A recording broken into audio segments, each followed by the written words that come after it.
Hi, welcome to Hot Licks video. My name is Emily Remler, and we're going to be working on bebop and swing, basically the era of after the 40s. In the 50s and 60s, Wes Montgomery, Joe Pass, Pat Martino, that type of thing. These are the people that influenced me, and I'm going to give you what I got from them. And one of the most important things to emphasize is rhythm. And I've been teaching 10 years myself, and I also emphasize that with my students, that rhythm is the most important thing. It must swing. Now, you can play a million notes and you can play a million chords, but unless it's in the groove and unless it feels good, it's not going to make it. So you have to learn how to swing properly. And that is the thing, that you have to move your body. If you might have noticed, I was moving my neck, my left foot, it taps on 2 and 4, which is in sync with the accent of the hi-hat. And that way I feel the swing going through my body. I'll just play the melody one more time. 1, 2, 1, 2, 3, 4.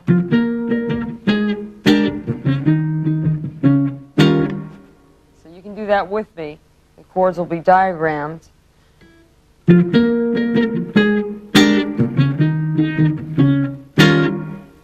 can feel that going through your body. Move a part of your body as you're doing that. And as I teach my students to play along with the metronome so they can actually get as close to perfection as they can. A metronome is perfection. Of course, none of us are going to reach perfection, but you can get pretty damn near close if you use the metronome on 2 and 4. Now, most people, classical musicians, and if you're playing Latin music, things like that, the metronome is on steady 1, 2, 3, 4 of the beats. However, if you switch this around and put the metronome clicks on 2 and 4, then you'll get the accent of the hi-hat cymbal as if you were playing with a jazz drummer. So I'm going to put the metronome on 2 and 4. I'm going to play a B-flat blues scale for you also. And I'm going to play it with the metronome on 2 and 4. First, I have to show you how you do this. For some people, it takes longer time than others. You have to put the metronome on a very low number. I've got the metronome now on 48. Okay, I'm going to put the metronome on.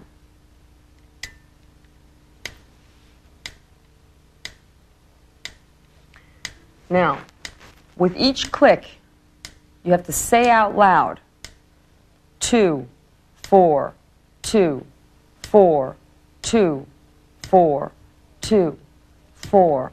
You say 2, 4 until you feel comfortable, and then you'll interject 1. Let's keep saying 2 and 4. 2, 4, 2, 4, 2, 4, 2, 4, 1, 2, 3, 4, 1, 2, 3, 4, 1, 2, 3, 4, 1.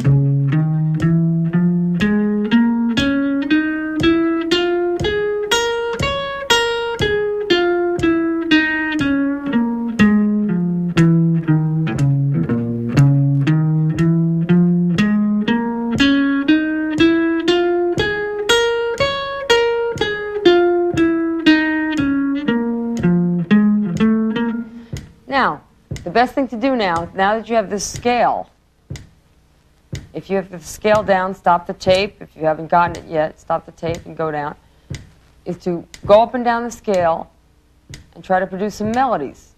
Now, I'm going to give you a demonstration of this. Oh, sorry. 2, 4, 2, 4. Say it out loud. 2, 4, 2, 4, 2, 4, 1, 2, 3, 4, 1, 2, 3, 4.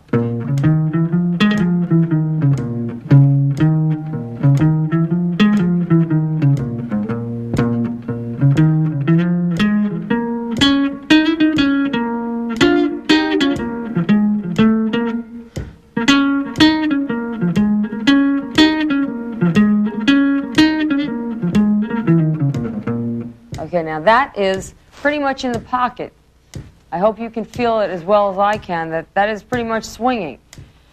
An example of not swinging would be rushing the beat. A lot of guitarists, including myself, have had to work for years. The tendency is to rush. Okay, this is an example of a rushed beat. 2, 4, 2, 4, 1, 2, 3, 4, 1, 2, 3, 4.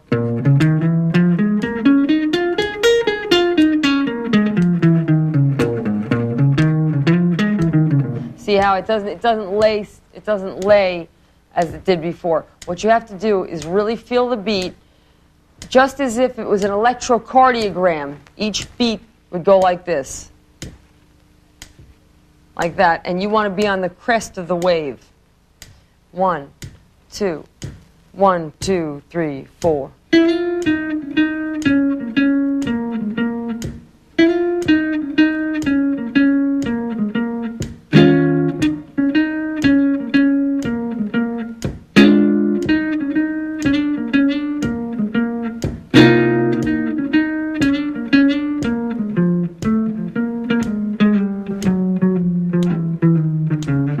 See how laid back that is? I could even lay back further. This would be a real laid back. First we say our 2, 4 to get into it.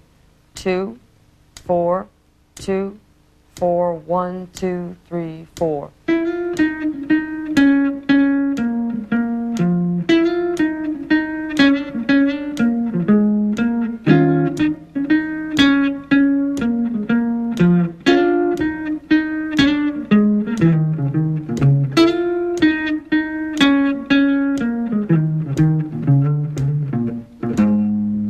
Things I'm just making up in accordance with that scale we were playing before. And I can't stress enough how important the metronome is. That's how I learned how to play in time. I was 17 years old, or 18 years old. I had graduated from Berkeley, and I could play a lot of notes already. I could play pretty good, but I didn't swing. I had no knowledge of what the groove, where the groove was and where all the fun was. Because that's where the fun is. When you swing, and it doesn't matter what type of music you're playing. You can be playing Latin music, you can be playing funk music. It has to groove. You have to, essentially, be a dancer. So I had to personally move a part of my body, and therefore I suggest my students also move a part of their body. Their neck should be able to make a full revolution, or their shoulder, or their foot, or something. I happen to have a serious left foot that taps on 2 and 4. I've trained it so hard that it taps on the upbeats. 1 and 3 being the strong downbeats, I tap on the upbeats. That's how much I've conditioned myself.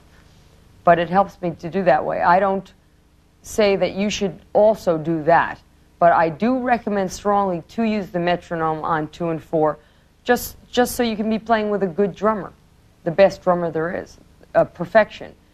Now, what this is going to do for you, if you play any melody with the metronome on 2 and 4, your time, you'll begin to hear where your flaws are, where you're rushing and dragging, and you'll get more sensitive to where the time is. As I said before, just like an electrocardiogram beat, you'll begin to feel the beats as waves, each one in itself, and you'll begin to feel whether you're on the crest or whether you're almost overlapping. The person who was really in trouble is when they've overlapped and they don't know. I don't even know if I can give an example of this. I don't think I'd want to do that. You have to be just very careful that your 1 is on an upbeat, not on a click. Let's try this again. Now let's take a melody like Summertime. First of all, we get into our 2 and 4 metronome again. 2, 4, say it with me. 4, 2, 4, 2, 4, 2, 4, 1, 2, 3, 4, 1, 2, 3.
was I played totally independently the song Summertime in a question-answer form. It's very interesting where this form comes from. Is actually from what I believe is from Africa, where the tribes, they'd be going to get water, and they'd say, call to each other, and the other ones would answer back. So it's a question-answer form of playing. And this is, a lot of Wes Montgomery's music is question-answer form. So here's my melody. And then I answer myself, where there's room to put the chords. I had played the melody, I answered myself with the chords, and I'm a totally independent musician here. I developed this particular chord solo so I could show off at music stores, because I didn't want to go into Manny's on 48th Street and just play little parts of Led Zeppelin songs and things like that. I wanted to be able to play a full tune all by myself in rhythm all the way through. And I wanted to be able to play the chords and the melody together. In other words, when they asked me, do you play lead or rhythm, I wanted to be able to say, I play both. And it's true. Now I play lead and rhythm and bass at the same time. And that's a total jazz musician, jazz guitarist should be able to do. You should be able to be totally self-sufficient without the band behind you. And there's a whole lot of my students come in with, yeah, but when I'm with the band, it sounds so much better. What I tell them is, let me hear you play this tune all the way through in exact time by yourself.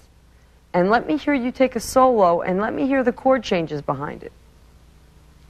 Now, there's a way I do this for the B-flat blues, which I'm going to go back to the B-flat blues now and refer to that, is using the guide tones.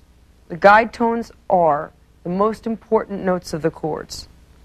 They're the third or the seventh of the chord. The third or the seventh determine whether the chord is a major, minor, or a dominant chord. Now, I'll play for you by ear. You can hear this by ear what the guide tone is. I'm going to play a set of chord progressions. We don't even have to worry about what chords I'm playing. I want you to be able to hear what notes, what's really going on in these chords, what the guide tone line is.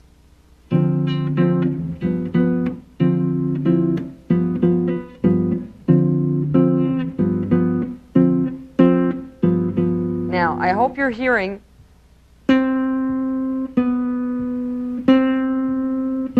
I'll do it again. Okay, between D minor, which this chord is, D minor 9, and G7 13, what's really happening is a C moving down to a B. Okay? It's not all sorts of complicated things. It's not all sorts of heavy scales to worry about. All you do is just try to emphasize that movement. Identify that change.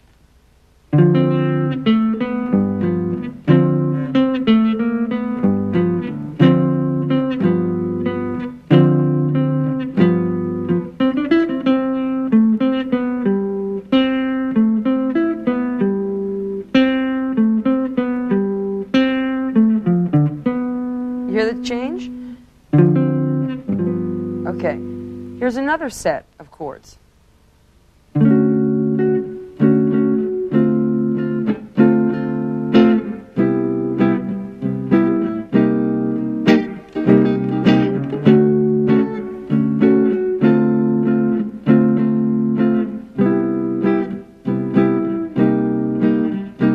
Now what's really happening in these chords is this.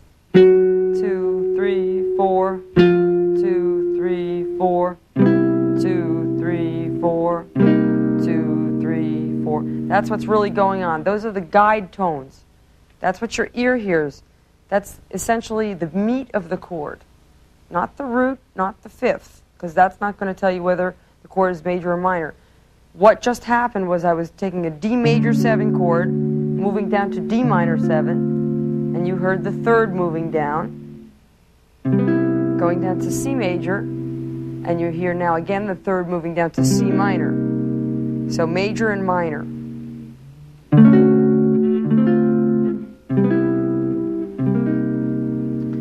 So when you're taking an improvisational solo over it, the way to make that change, quote unquote, make that change, in other words, without relying on anybody to play the chords behind you, you have to play those notes, play that situation.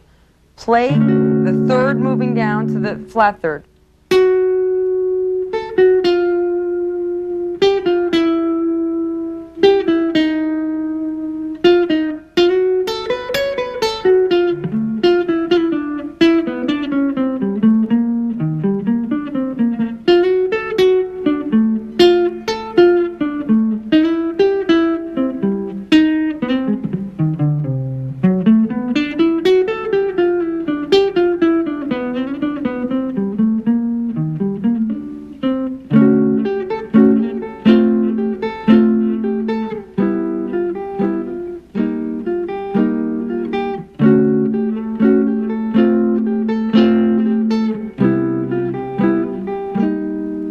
Try that by yourself. Try hearing the chords and making melodies to emphasize what's happening between those changes. Now, every song in this world has a guide tone line. Every song in this world has a guide tone line. The guide tones, as we said before, are the most important notes of the chord. The third is the seventh. That's because, again, it established whether it's major, minor, or dominant. And the guide tone line is the smoothest possible connecting line through a set of chords.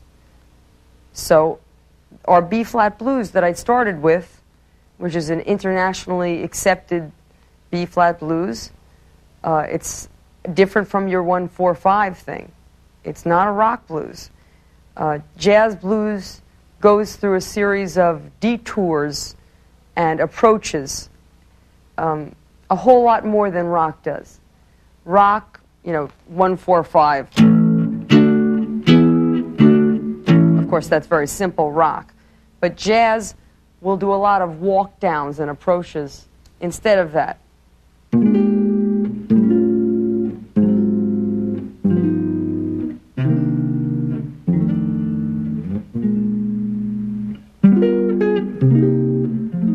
Those are all turnarounds.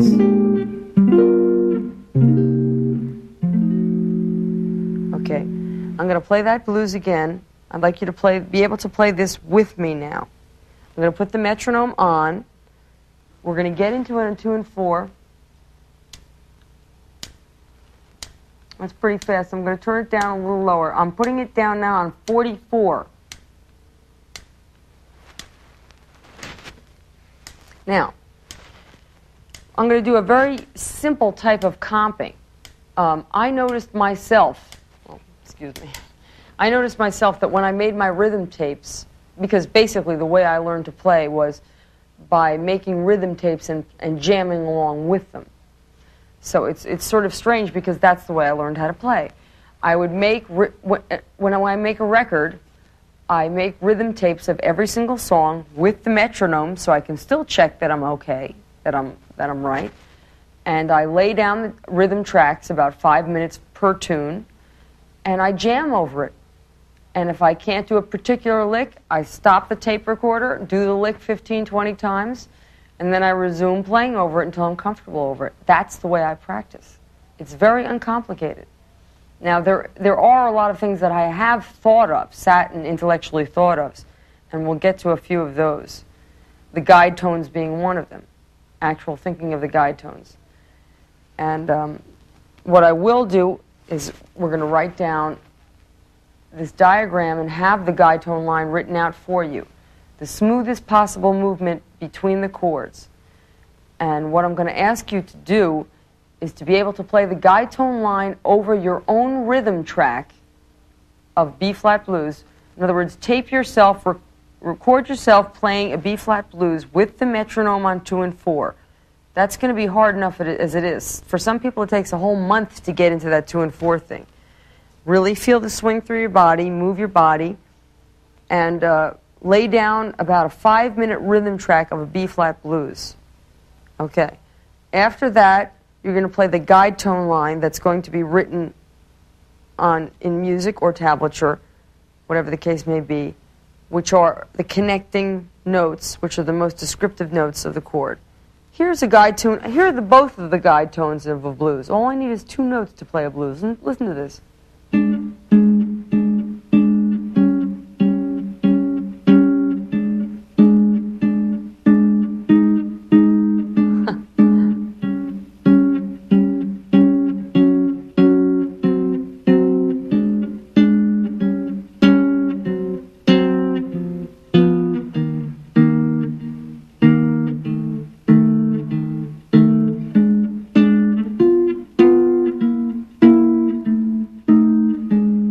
Those are the guide tones. That's the meat of the blues.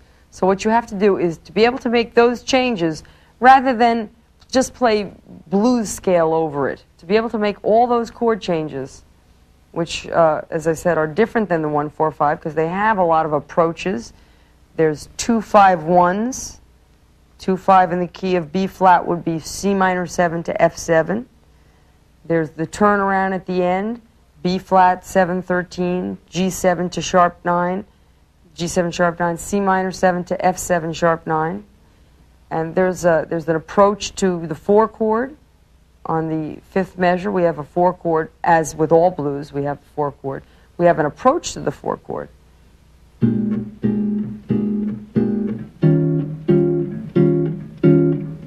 Here's our approach.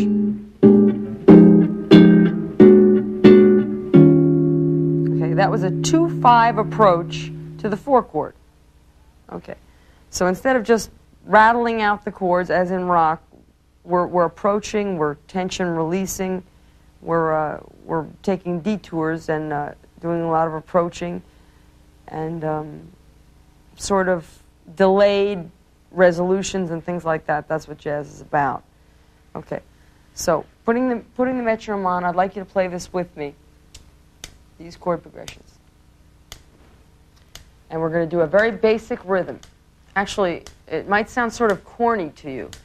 It's the Charleston rhythm, which is a dotted quarter eighth rhythm. But it's one of the first ones to learn, and nothing is corny if it swings. There's nothing more corny than something that doesn't swing and goes heliocopter, heliocopter, heliocopter, you know, that type of thing. We want to swing. We want to get into it. 1, 2, 1, 2, 3, 4.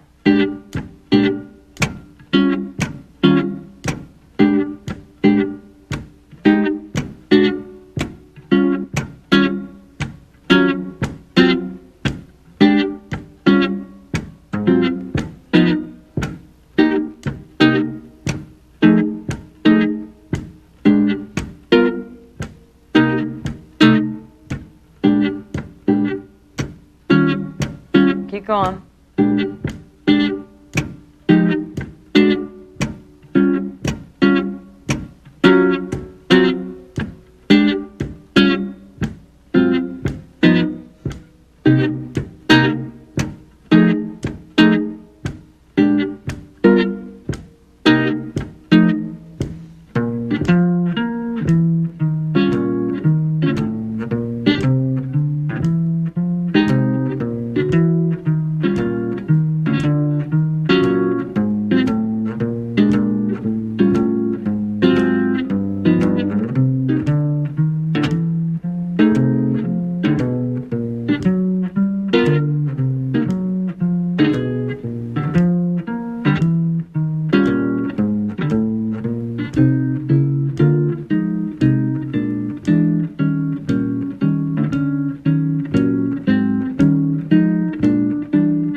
Okay, so you're going to lay down that in a rhythm track, about a 5-minute rhythm track, and then play your guide tone line over it.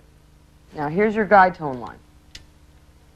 Let's see if you can hear the blues just with the guide tone line. It's a very boring line because it's all half notes, whole notes and half notes.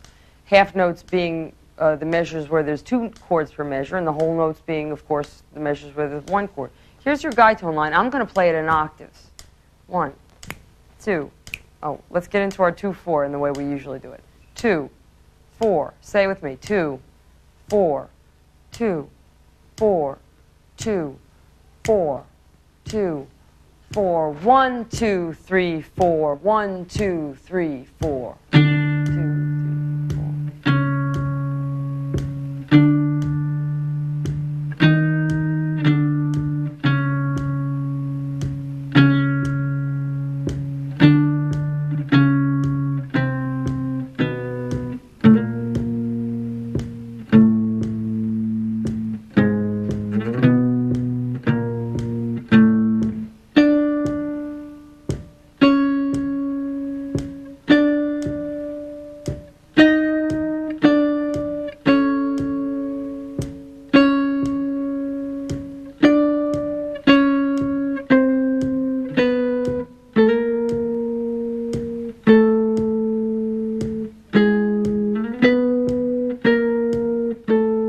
Okay, now that we've done that, and you can hear that, how it goes over the chords. It has to go over the chords because it's the most perfect notes of the chords. It's the best notes of each chord. So therefore, we can't go wrong. Now, what I give to my students in private lessons and what I'm giving to you now as an assignment to do, and what I'll show you myself, is to play the guide tone on the first beat of every measure, and then you can go from there to Mars and back, as long as you hit the next guide tone on the next measure. Now, when there's two chords per measure, you've got to make both guide tones, so there's not a whole lot of room to go to Mars and back. But I'm really serious. You can go to Mars and back. I'd prefer you wouldn't go to Mars and back. I'd prefer you'd use the scale that we did before.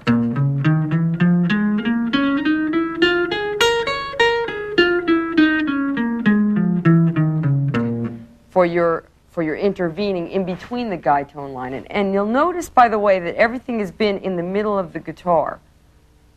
Don't worry too much about positioning, but do things that are natural to that position. I'll do that scale one more time.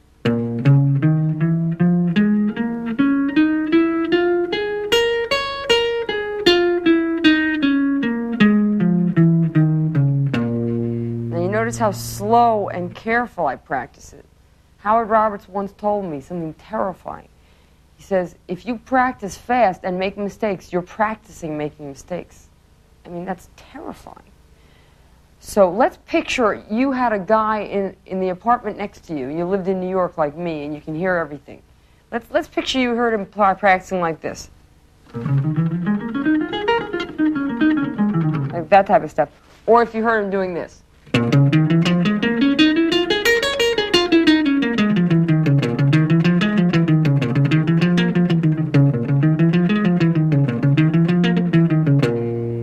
Play with conviction, play loud. Now I'm not picking so hard, I'm pressing with my left hand.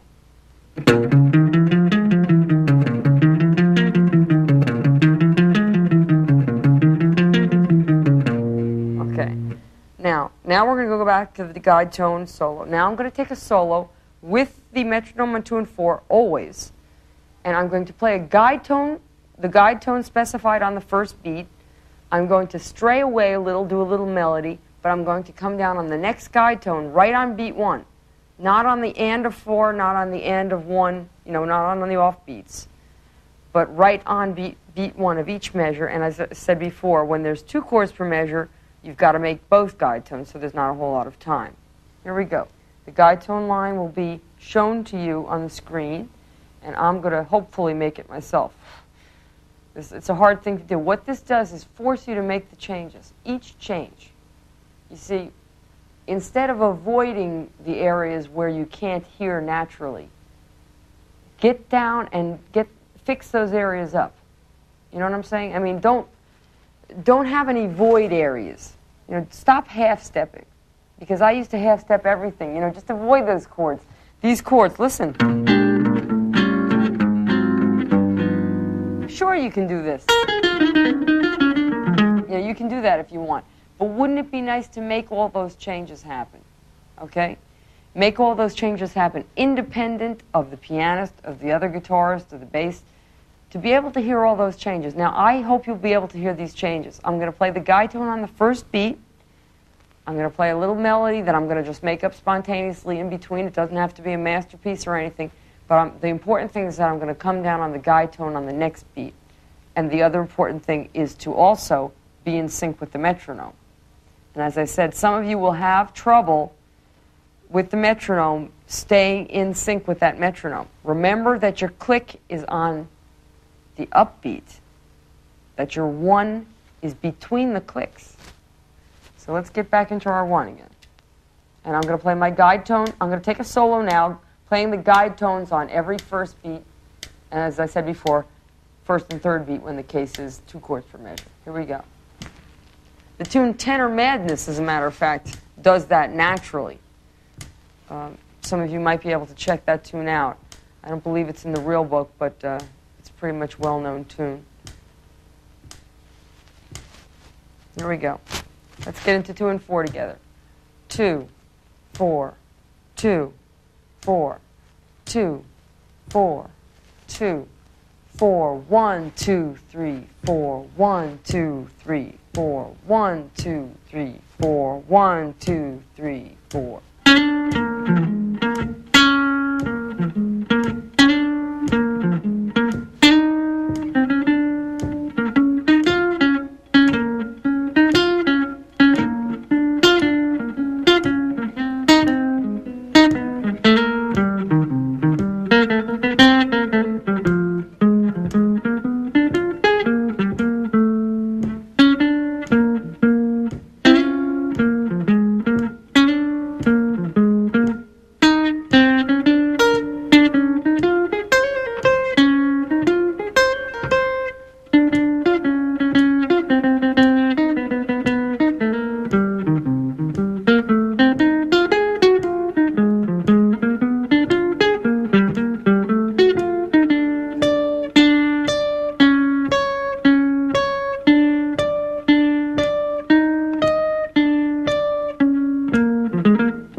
I strayed away from the guide tone there at the last.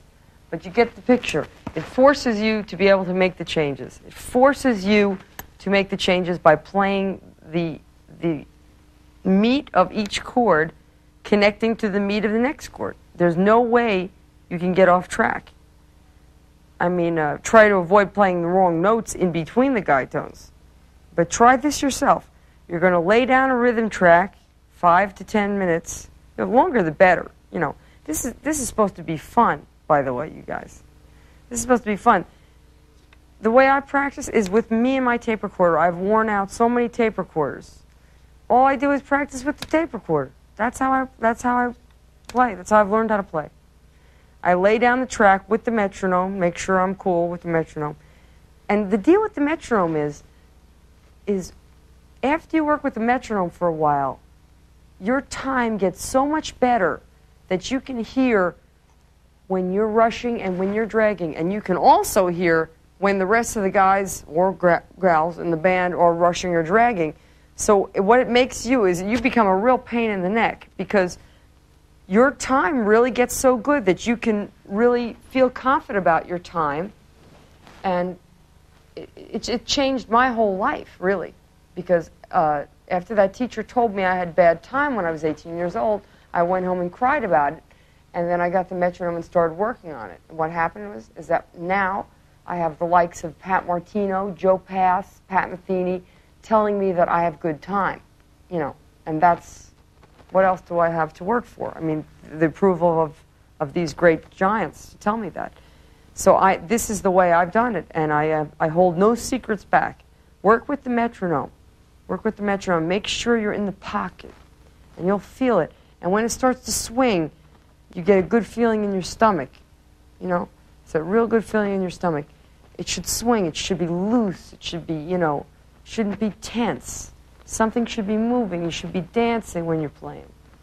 You know, and then also on another note, Latin should also be swinging. For instance, here's a progression, and this swings also.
swung too.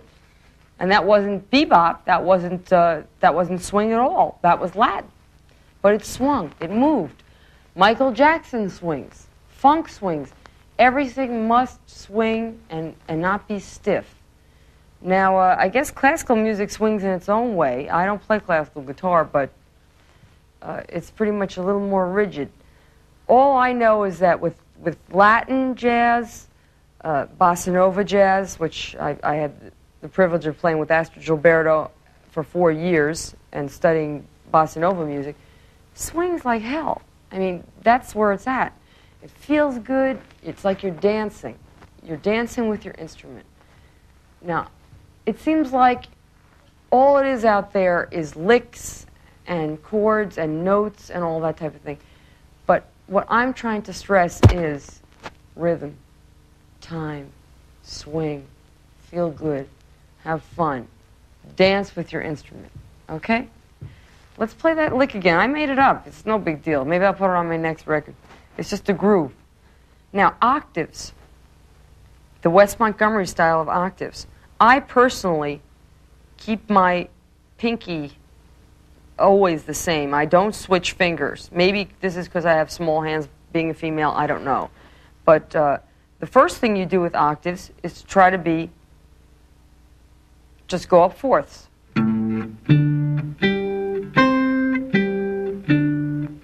You'll notice some of them are 2 frets apart, some of them are 3 frets apart. Let's do that again. Maybe the second step would be now to make a scale.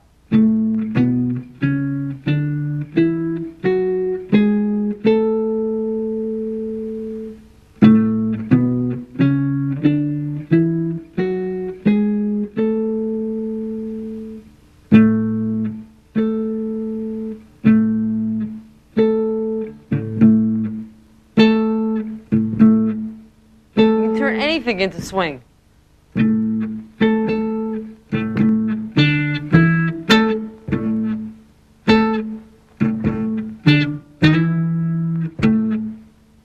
Now, you'll notice I usually put my pick in my mouth. I'm trying not to do it today so I can look halfway decent.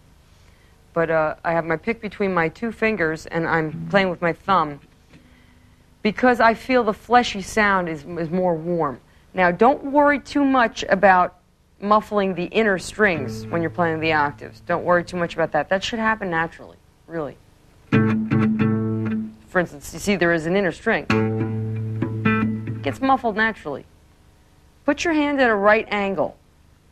And I always tell my students, forget this. You know, maybe Jimi Hendrix, his hands were so big that he could do that. But if you're playing like this, you're cutting down on all your power. Because if you put your thumb like this, I guess this is classical technique in a way, you can have all your forearm.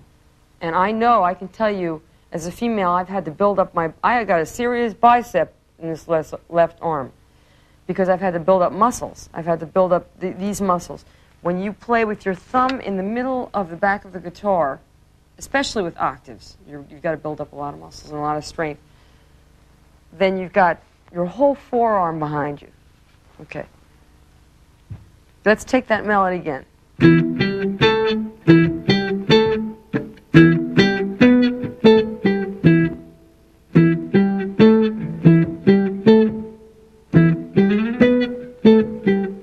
Now, in this case, the metronome would be on 1 and 3. See how I'm tapping my foot on 1 and 3? Let's find a good tone for it. All right, that sounds pretty good. Because this is not, the accent of the drummer would not be on 2 and 4. This is Latin now. But it's got to swing also. It's got to feel good too. It's got to feel good, guys. It's not so serious. Don't worry about the competition out there. Just have a good time, man. Like when you were 15 and you picked it up and you played in your living room. Keep that up. Egberto Gismonti told me, who is one of my favorite musicians, he says, it can't be work. Don't make it work for you. It's got to be fun. It's still got to be fun. When I sit down, the way I practice, I play along with my tape recorder. I go out into trance land. You know, that's how I practice. no heavy scales, no heavy patterns. I make up melodies. Maybe I'll play a couple of scales to warm up. But I'll play licks. I'll just play music. Just fool around. Here we go. Let's mix up something.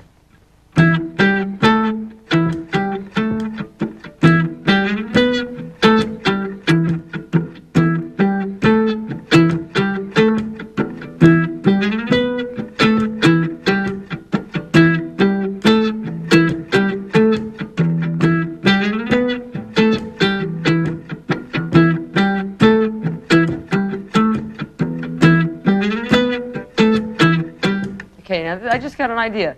Let's turn this now into swing. Okay. If we were going to turn this into swing now, our clicks would be 2 and 4 now. Let's try to get into that. 2, 4. That's pretty fast now.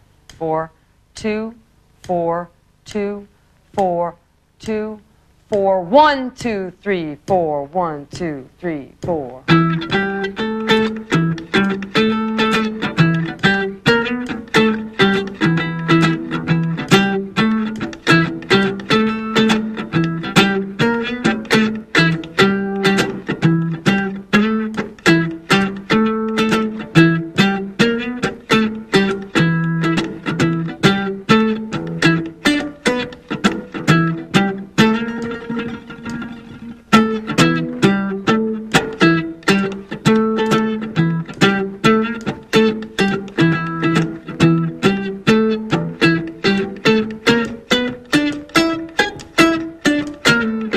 Whoa, I almost missed it.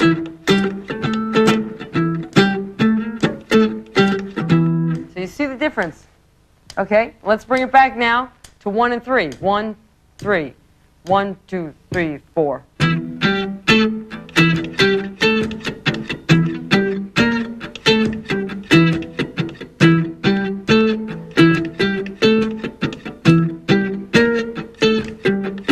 Okay, now you'll notice also that I'm also interchanging my pick and my thumb. I never, ever, ever worry about my right hand. I think there's altogether too much worrying about picking and how to pick and individual how what's his name picks and how what's his name picks. I drove myself crazy last month. I've been playing with Larry Coryell for the past year, and he uses his whole forearm. I think John McLaughlin does the same thing. Now, I don't. I rest my pinky, and always have, and I play with my wrist, I suppose. And I had this thing in my head, I'll never get as fast as Larry, or something like that, if I don't change my whole picking technique. So for 3 days, I was miserable trying to change my whole picking style. It didn't do a damn thing. Everyone's got their individual style. Just get the notes out clear. Okay. Now, I also want to talk something about transcriptions. They've compared me to Wes Montgomery because I transcribed a few Wes Montgomery melodies, not 5 choruses, maybe 4 or 5 licks. Okay. Now, you can either wait for them to come out 5 years later in a moment of ecstasy, or you can concentrate on it now, get it down, and develop it as part of your own vocabulary. See, your brain is a computer. If I put a melody in, it should variate it 500 times if I'm a creative musician. You know, if I believe I have the creative musician force in me, and I'm sure everyone does that is listening to this tape. So when you copy somebody's lick, try to make it part of your repertoire and then variate it as many times as you possibly can. Okay.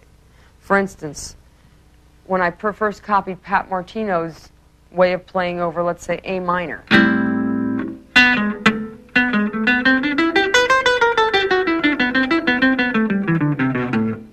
I think that's probably it. But I've done it so much now that I start it now like Pat did, and then I'll end it up some other way.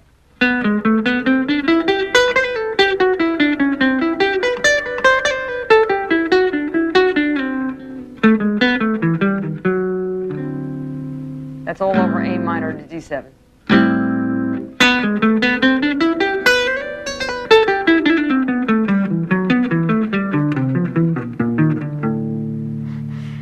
Okay, that's what I am working on fourth now, which is the hardest. So my suggestion is about that also, transcriptions. Don't do 5 choruses of giant steps. Do 8 bars of something and incorporate it in your playing. For instance, I don't want to get religious about the deal, but if you read the Bible, if you can just take one concept and apply it to your life, you know, like do unto others as, you know, that the golden rule, you know, one concept is enough for your whole life. You can't read a whole chapter, you know, a whole 12 pages of the Bible and apply it to your life at once. That's the same thing with this. You can't take a whole Wes Montgomery or Pat Martino solo and all of a sudden apply it now to your own vocabulary. Take the essence, take the one lick that you really like, melody, lick, whatever you want to call it, because it's going to come out anyway. And it's nothing that, we always play something we've heard before. Nothing is ever new. Maybe you played it, you heard it when you're 3 years old. It comes out in a moment of improvisation. But no one improvises 100% of the time. Basically what I've got down is maybe 25 or 30 licks in certain minor keys, especially because I play a lot of minor. I'm not going to get into that in this videotape. This is a whole other lesson then. But to be able to have a lot of things to fall back on when you're not spilling out your guts with improvisation. So that's where it goes back to transcribing. Transcribe a little bit of somebody, and then comes A minor, and apply it, and then use it. Make it part of your own repertoire. Make it your own lick. Don't imitate someone exactly. Make it your own vocabulary. Take their essence, and then you turn it into your individual thing. Don't look sideways. Don't look at the competition. Don't look for the electronics to get your sound. Express yourself. Express your feelings from the very beginning. Get into the rhythm. Get into the dance of the thing. Dance while you're playing. Have fun while you're playing. Because that's where it's all about. It's all about having fun. It's not about work. It's not about competition. You only live once. Music is to be joyous and free and express your emotions and feelings. And that's what it's about. Thank you very much.